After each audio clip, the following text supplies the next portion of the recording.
our first home was an old house that was built in the 1920s. It was a fixer-upper. We loved it. It was tiny, it was cute, but man, did it need a lot of work. The only problem with that is that I was not handy at all. I had no tools. I'd never used tools. I'd never done any kind of renovation. So I really had no clue what to do. But thankfully, I had a father-in-law who was willing to help out and really help us renovate our house.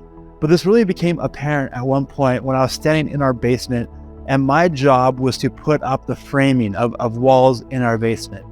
I remember standing there looking at the cement walls, looking at my 2x4s, looking at the nail gun, and realizing I had no clue what to do. I stood there for about 40 minutes, 45 minutes, looking at 2x4s, putting walls together on the floor, but it just wasn't gonna work. I remember feeling so useless that I eventually gave up, went upstairs, watched some TV, and eventually called my father-in-law and said, "Big Al, I need some help here." As we come to the end of the series, we've saved one of the most important topics, one of the most important aspects of missional clarity for last, and that's equipping and sending. We could understand it this way. Discipleship and mission go hand in hand. If we expect our people to live as missionaries, they should expect us to equip them to be missionaries. And if we don't equip them, we most likely will find them not sure how to live as missionaries. They'll be confused. And in the end, they might just give up on this whole missional thing, which would not be good. So our role as leaders in the church is to equip and send them.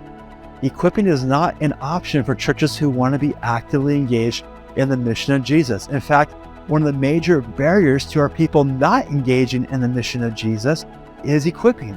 Barna research asked a number of Christians why they weren't living on mission, and 37% said it was because they didn't feel like they were equipped or qualified to do it. That is heartbreaking.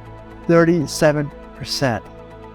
Before we can send our people out on mission, we need to equip them for that mission. This is practical discipleship for everyday mission. So the question is, what kind of equipping do we need to do for our churches? To answer that question, there's actually two more questions we got to ask. Lots of questions, I know. The first question is this: what methods are you going to use for mission? All right, think about methods as like the vehicle to accomplish mission. So it could be things like church planting, it could be things like missional community, it could be things like Alpha, it could just be plain old gospel intentionality.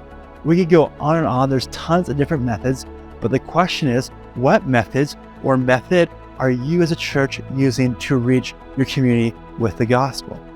This might be a chance for you and the leaders around the table to take some time and to begin to discuss and evaluate any current methods you are using for mission.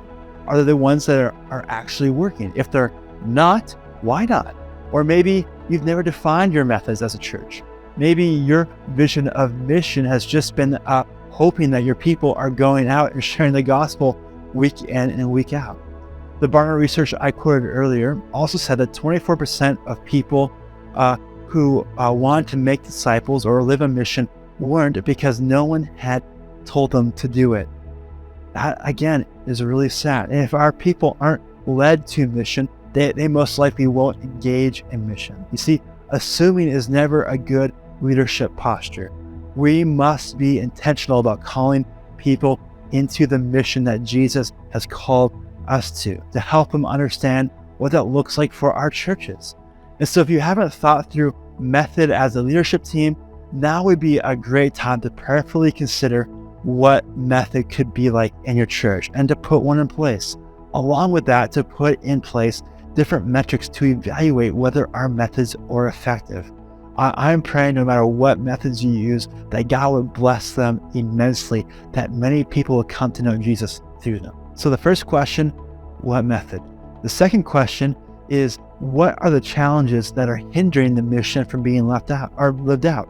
What are the challenges that are butting up against the wall of your method?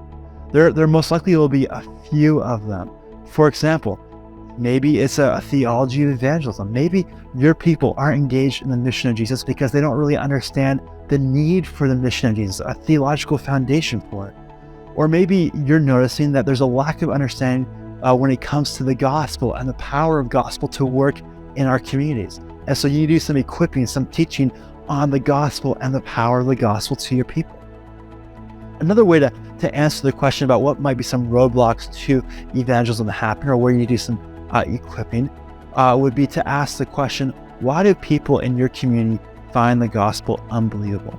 Every community has defeaters to the gospel, things that people use to push back against the gospel with. There probably isn't just one defeater in your community. There's probably a few, but there's most likely some common defeaters that are shared within your community. So a first question for you is, do you know what those defeaters might be? If you don't, as a leadership team, it's probably good for you to do some research and discover why some people in your community push back against the gospel or find the gospel unbelievable. And once you understand what those are, you can then begin to equip your people to navigate those defeaters, to help share the gospel in a way that really answers some of those questions. Or maybe your methods are missional communities. You're thinking the way we're going to reach our community with the gospel is missional communities. And those are great methods, but those require a great deal of culture building, of skill teaching, and an understanding of mission that you need to do to equip your people to live out that method. Or maybe your church is doing Alpha. Again, a great method to reach people with the gospel, but it requires equipping. Yes, it is very practical and it's really easy to do within our churches, but we need to equip our people to invite not yet Christians into the Alpha experience. We need to equip our people to lead table discussions. We need to equip our people to be very hospitable. All right, you get the point. There is a ton of equipping we need to do to equip our saints to live out the mission of Jesus. Discipleship and mission go hand in hand. So, are we equipping the church for mission? The second piece is sending.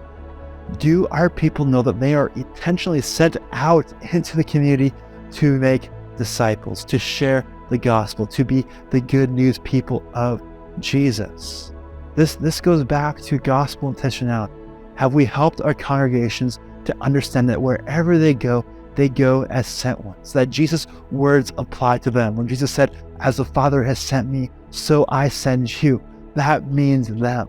That Jesus sends them out to their homes as missionaries, out to their workplaces as missionaries, out to their schools as missionaries, that there's an intentionality about it. That is needed if we want to see missional clarity. So, missional clarity, the last video, the last important piece is equipping and sending. As this series comes to a close, my prayer is that you, as leaders in the local church, will have greater clarity about how you can faithfully engage in Jesus' mission.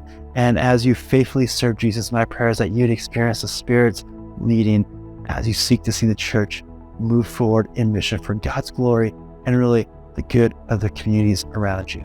I am praying for you. I am asking God to richly bless your ministry and give you clarity around the mission of Jesus, the church.